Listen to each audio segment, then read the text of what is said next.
दानमाझी घटना कौन होता से मुख्यमंत्री बोधे थे सी भूली जाइए दानमाझी घटना जिते घटी एथे तो गोटे बैंकिंग सिस्टम कथाटा जोड़ी होती बैंकर जहाँ नीति नियम अनुजाई से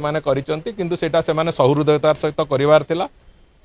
जोटा सी करना से माननीय मुख्यमंत्री तुरंत आरडीसी स्तरीय गोटे तदंत से करेले एवं आरडीसी स्तरीय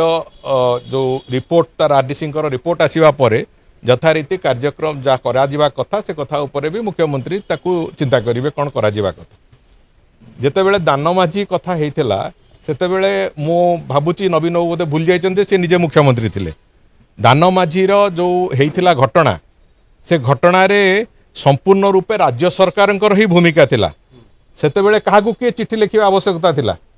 सेतेबेले विधानसभा टू आरंभ करके विभिन्न क्षेत्र में जो कथा होता सेतेबेले से जो ह्यू एंड क्राई तैयारी होता ओडिशा प्रदेश रे ये जने जनकू साधारण भाव में तांकर पत्नींकर मृतदेह नहीं कि जीवाकू सुजोग सृष्टि करि पारनी सरकार एवं जहाँ फल सेठी सी साइकल रे रिक्सा रे नहीं कि जीवा कथा भाया स्थिति होता कांधे नहीं कि जीवा भाया स्थिति होता ये अनेक गुड़िए दानमाझी भली अनेक गुड़िए इनसीडेंट से ओडिशा रे होता सेतेबेले तांकर भूमिका कौन था से कथा को से पर्यालोचना आज बोधे करना तेणुक ये गोटे इनसीडेंट आखि आगू आसवा पर माननीय मुख्यमंत्री से तुरंत पदक्षेप नहीं एवं सरकार संपूर्ण रूपे सहानुभूतिर सहित प्रोआक्टिवनेस देखी